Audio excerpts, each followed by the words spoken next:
Once upon a time, in a picturesque village nestled between rolling green hills, there stood a quaint little cottage where two sisters, Mangita and Larina, resided. The cottage, with its thatched roof and ivy-clad walls, echoed with the tales of these two contrasting siblings. Mangita, the elder, was as hardworking and kind-hearted as a fairy tale heroine could be. Every day, she would tend to the garden, ensuring the roses bloomed with a vibrant hue and the kitchen always smelled of freshly baked bread. Larina, however, was quite the opposite. She was often found lazing in the sunshine, her head filled with dreams of grandeur, without a hint of the toil that her sister embraced so lovingly. Larina was known in the village for her selfish nature. One bright morning, as the sun stretched its golden arms across the land, Larina decided to wander down to the riverbank. There, she stumbled upon an old woman sitting on the river's edge, her clothes ragged and her eyes weary.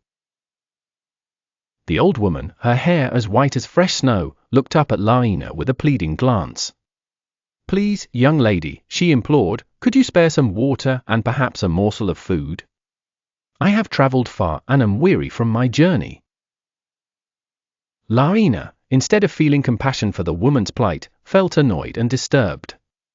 "Why should I help you?" she snapped, her gaze as cold as the river itself. Without another word, Larina flicked water from the river onto the old woman. Meanwhile, Mangita, having finished her morning chores, decided to take a walk by the river to gather some of the beautiful daffodils that grew wild.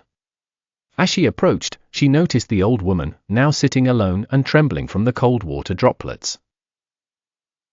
Concerned, Mangita hurried over, her heart filled with empathy and kindness.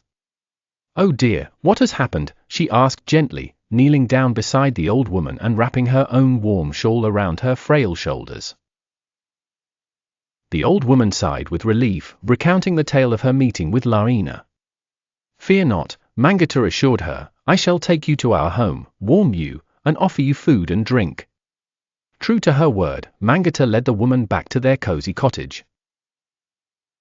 Mangita prepared a hot meal and a place for her to rest.